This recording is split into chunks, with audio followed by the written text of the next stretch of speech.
La parole est à Monsieur le Président Philippe Vigier. Merci Monsieur le Président. Monsieur le Premier ministre, depuis sa création, le groupe Liberté et Territoires ne cesse de vous alerter sur une triple urgence, une urgence sociale, une urgence écologique, une urgence territoriale.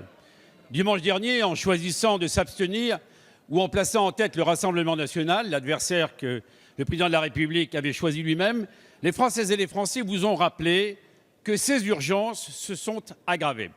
Leur vote a surtout montré qu'il existait deux France, la France des gagnants de la mondialisation et puis il y a la France des perdants, de ceux qui sont confrontés aux fractures territoriales, aux difficultés sociales, plus que jamais présentes et auxquelles on doit apporter une réponse forte. Le Président a annoncé des décisions à l'issue du grand débat national. Ne vous y trompez pas, Monsieur le Premier ministre, elles sont encore insuffisantes. Vous êtes aux responsabilités et vous devez redonner confiance, réconcilier et travailler main dans la main avec toutes celles et tous ceux qui, sur le terrain, détiennent une partie des résultats, des solutions.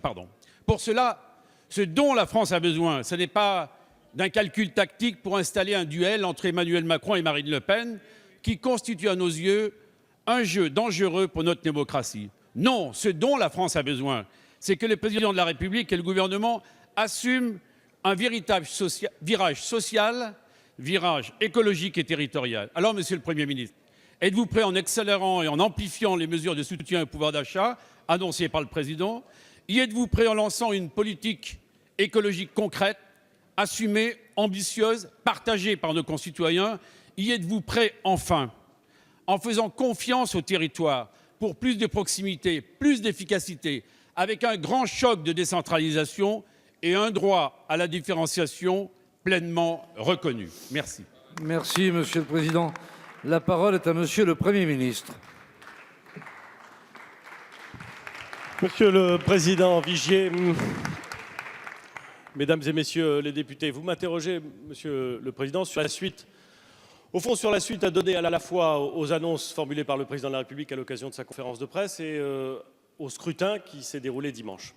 Un mot peut-être pour évoquer le scrutin qui s'est déroulé dimanche. Vous avez indiqué que le Président de la République s'était choisi un adversaire.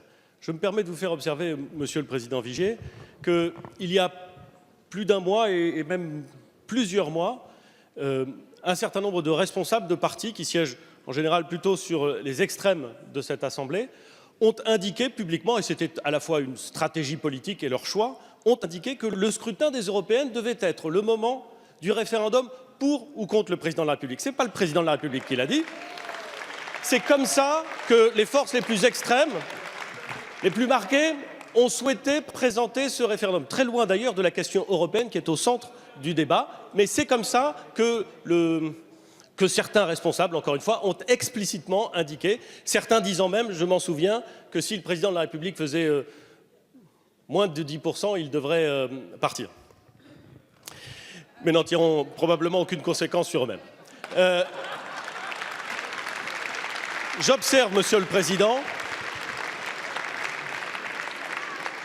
Monsieur le Président Vigier, que les Français ont beaucoup voté, qu'ils ont beaucoup voté, que le taux de participation à cette élection est en très forte hausse.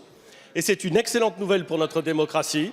C'est une excellente nouvelle après le moment que nous avons connu où la contestation parfois violente, où l'expression se redoublait de violence, laissait penser que la légitimité pourrait être ailleurs que dans les urnes, mais dans la rue. Le fait que la participation au scrutin européen ait été beaucoup plus importante que d'habitude est une excellente nouvelle et je crois qu'il faut, sur tous les bancs de cet hémicycle, la saluer et s'en féliciter.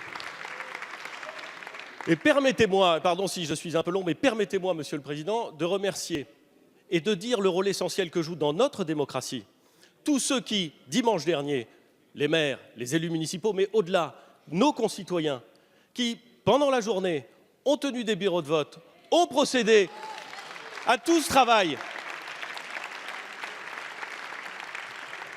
C'est un acte discret peut-être, mais essentiel dans une démocratie. Et je crois que là encore, tous ici, nous pouvons les remercier pour leur engagement et leur dire que cet effort n'est pas vain, au contraire. Alors vous m'interrogez, Monsieur le Président, sur la suite, sur ce que nous allons faire.